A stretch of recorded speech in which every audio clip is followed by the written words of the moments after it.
మాట్లాడుతున్నాడు. మరి నేను కూడా అంటున్నా, రేవంత్ రెడ్డి దమ్ముంటే నీకు సత్తా ఉంటే నేను మొన్న చెప్పిన మళ్ళీ చెప్తున్నా, మగాడివైతే రా, నువ్వు నిలబడ్డ మల్కాజ్గిరి పార్లమెంట్కే రా, ముఖ్యమంత్రి పదవికి రాజీనామా చేసిరా. రాష్ట్రంలోని అన్ని సీట్లు కాదు, ఒక్క సీటే అన్నావు కదా, ఒక్క సీటునే తెలుసుకుందాం దా. నేను రాజీనామా చేస్తా నా సిరిసిల్ల ఎమ్మెల్యే పదవికి, నువ్వు కూడా రాజీనామా చేసిరా, మల్కాజ్గిరి పార్లమెంట్లోనే తెలుసుకుందామని. అప్పటి నుంచి మళ్ళా సడి లేదు, సప్పుడు లేదు. అందుకే నేను అంటున్నా, మొగతనం అంటే ఎలక్షన్లు గెలుచుడు కాదు. మొగతనం అంటే మగాడివైతే ఇచ్చిన మాట నిలబెట్టుకో.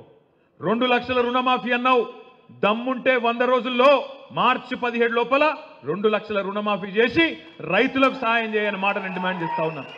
దమ్ముంటే మగాడివైతే ఇచ్చిన మాట ప్రకారం రైతు భరోసా అన్నావు కదా, అది చేసి చూపెట్టు.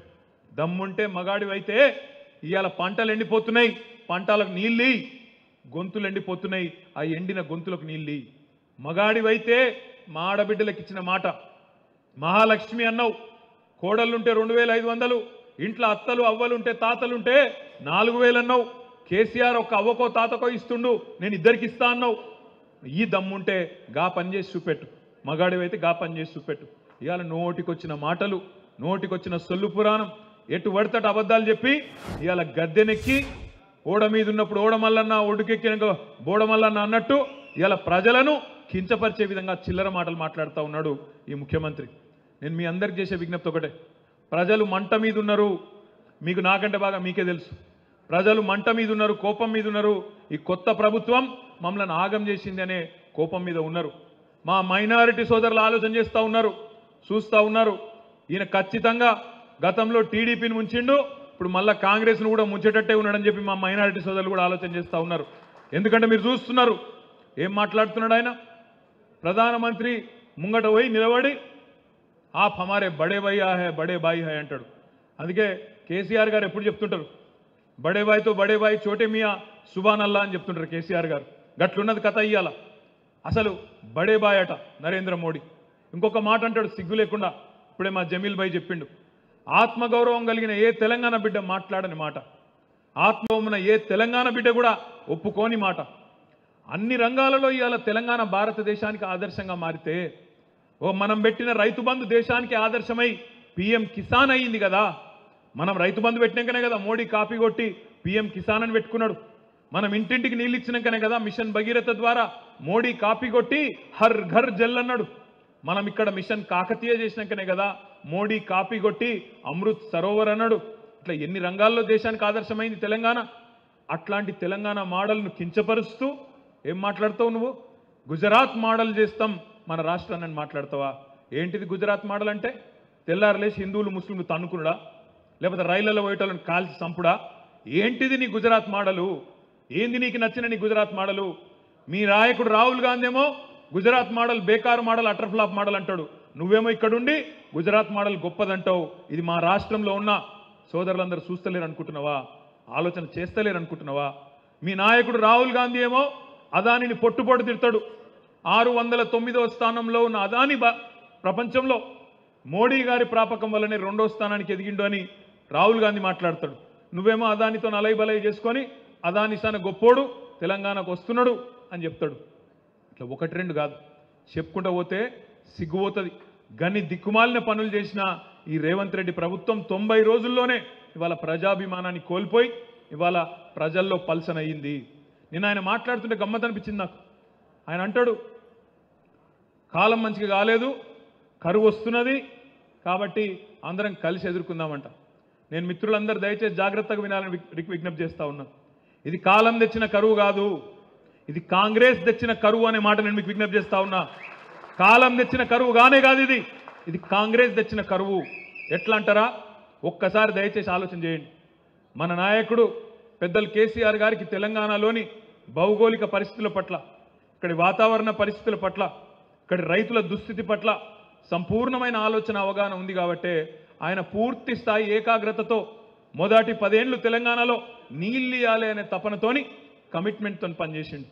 తెలంగాణ ఎట్లుంటుందంటే ఒక్క నిమిషం మీరు అర్థం చేసుకుంటందుకు చెప్తున్నా. ఇట్లా ఒక గుడిసె లెక్క ఉంటుంది తెలంగాణ.